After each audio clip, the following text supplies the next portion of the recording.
ये देश इरफान अंसारी का इशारा में चलेगा, आलमगीर आलम का इशारा में चलेगा कि बजरंग बली का आदर्श में चलेगा? बोलिए। नमाज के लिए व्यवस्था किया जाए, मेरा आपत्ति नहीं है, लेकिन अगर नमाज के लिए व्यवस्था किया जाते हैं तो साथ साथ में हनुमान चालीसा भी पढ़वाना चाहिए कि नहीं चाहिए? बताइए। ये भारत में रामनवमी का भी प्रोसेशन होना पड़ेगा, दुर्गा माँ का भी विसर्जन होना पड़ेगा। ये बात साफ आप लोग सुन लो। अगर घुसपैठियों को बाहर नहीं निकाला जाएगा तो हमारा रोटी भी सुरक्षित नहीं है, हमारे बेटी भी सुरक्षित नहीं है, हम माटी भी सुरक्षित नहीं है। ये देश इरफान अंसारी का इशारा में चलेगा, आलमगीर आलम का इशारा में चलेगा कि बजरंग बली का आदर्श में चलेगा? बोलिए। बोलिए, किसका आदर्श में चलेगा? किसका आदर्श में चलेगा? आज ये देश, हमारे जो झारखंड है, ये आलमगीर आलम और इरफान अंसारी अपना हिसाब से चलाने का कोशिश कर रहा है। मैं गुवाहाटी में पेपर में पढ़ा था कि हमारे झारखंड विधानसभा में नमाज पढ़ने के लिए विधायकों का व्यवस्था किया जाते हैं। हमारा लोगों ने प्रोटेस्ट किया, हो नहीं पाया, लेकिन सरकार ने प्रस्ताव किए थे कि झारखंड विधानसभा में नमाज के लिए व्यवस्था किया जाएगा। भाइयों और बहनों, नमाज के लिए व्यवस्था किया जाए, मेरा आपत्ति नहीं है, लेकिन अगर नमाज के लिए व्यवस्था किया जाते हैं तो साथ साथ में हनुमान चालीसा भी पढ़वाना चाहिए कि नहीं चाहिए? बताइए। बताइए कि बताइए, चाहिए कि नहीं चाहिए? बताइए, चाहिए कि नहीं चाहिए? आज झारखंड में क्या हो रहा है? रामनवमी का जुलूस निकालने के लिए पुलिस अनुमति नहीं देते हैं। हमारे दुर्गा माँ का मंदिर जो पूजा होते हैं, मूर्ति को विसर्जन देने के लिए हमें अनुमति नहीं दिया जाते हैं। लेकिन आप बोलिए, झारखंड सरकार कभी मुहर्रम का प्रोसेशन बंद किया है क्या? कभी बंद किया है क्या?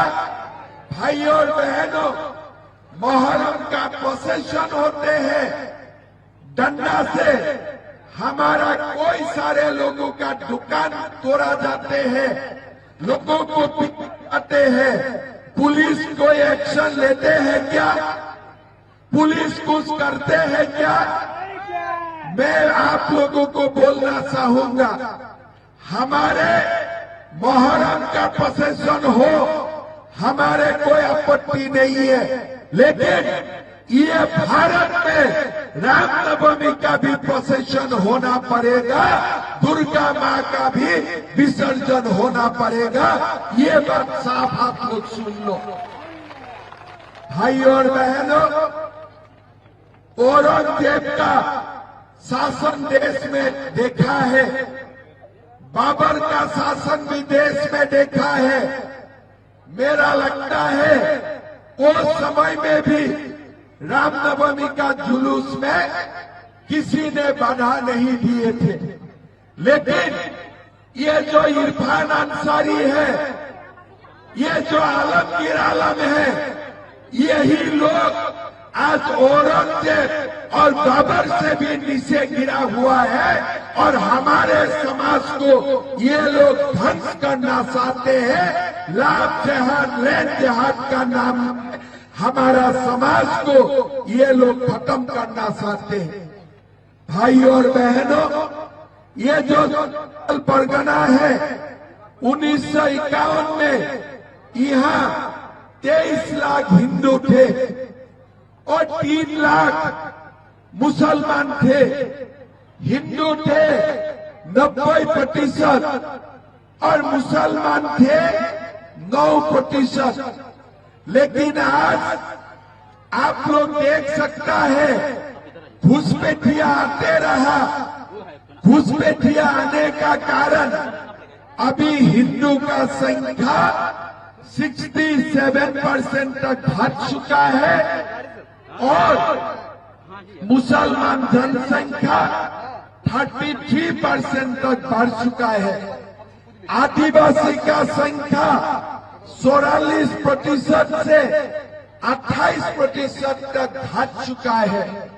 पाकुर, साहेबगंज ये सारे जिलों में घुसपैठियों ने पूरा कब्जा ये लोग करके रखा है। हमारा ये वादा है सरकार आएगा और हम ये घुसपैठियों को चुन चुन करके बाहर निकालूंगा, ये हमारा वादा है। भाइयों और बहनों, अगर घुसपैठियों को बाहर नहीं निकाला जाएगा तो हमारा रोटी भी सुरक्षित नहीं है, हमारे बेटी भी सुरक्षित नहीं है, माटी भी सुरक्षित नहीं है। इसीलिए ये चुनाव हमारे रोटी, माटी और बेटी को बचाने के लिए ये चुनाव है और ये चुनाव हमें जीतना ही पड़ेगा रोटी, माटी, बेटी को बचाने के लिए।